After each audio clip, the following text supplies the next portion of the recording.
Now, the story of a chef who's working to reintroduce Native American culinary traditions that existed long before Europeans arrived. Special correspondent Fred DeSam Lazaro reports from Minnesota. It's part of his series, Agents for Change.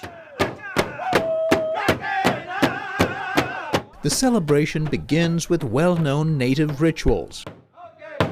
But organizers at this American Indian Community Center want to draw attention to the long-forgotten Native culinary heritage. Because Indigenous peoples had to be resourceful. Taking center stage was Sean Sherman, a chef better known by his brand, Sioux Chef, as in S-I-O-U-X.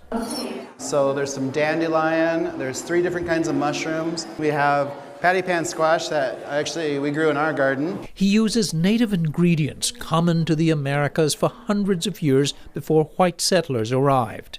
Part of our challenge to ourselves was to cut out colonial ingredients, so we stopped using dairy, wheat flour, cane sugar. For Chef Sherman, it is also a way to push back against processed foods that he and others blame for grave health consequences in the U.S. today.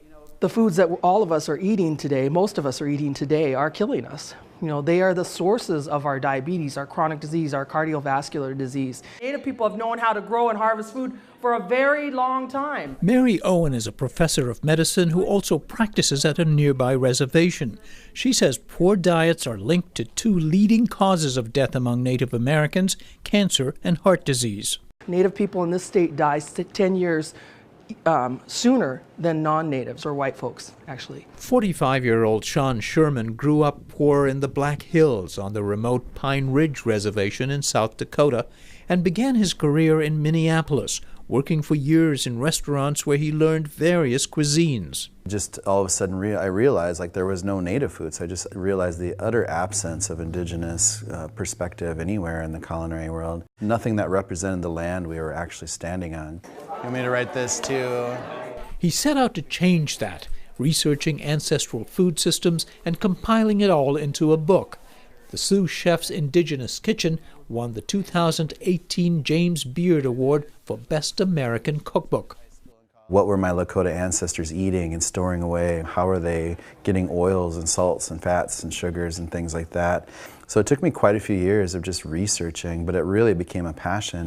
And we have all these beautiful ingredients around us. With his business and life partner, Dana Thompson, he travels around the world to promote healthier and traditional diets, appearing at events like the Duluth Food Expo. Here, traditionally harvested wild rice is added to the medley dished out in samples.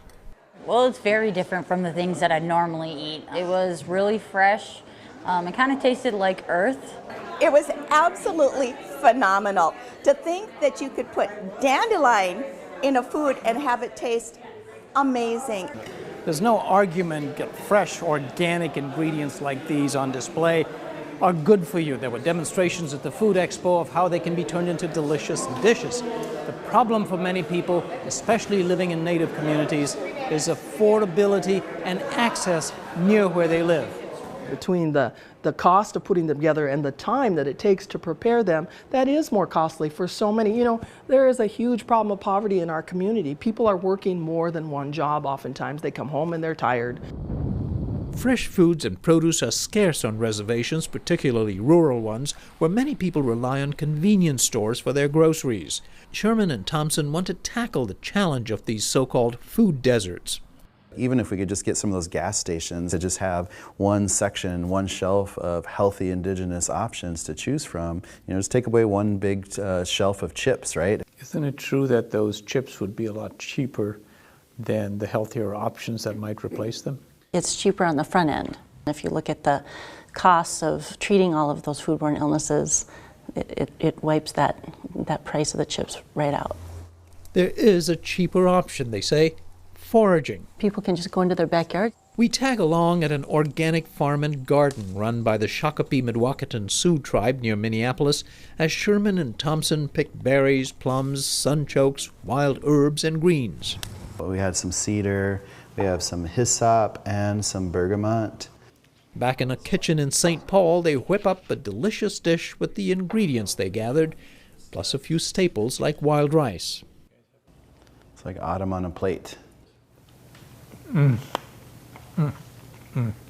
That is unlike anything I have ever tasted in my life.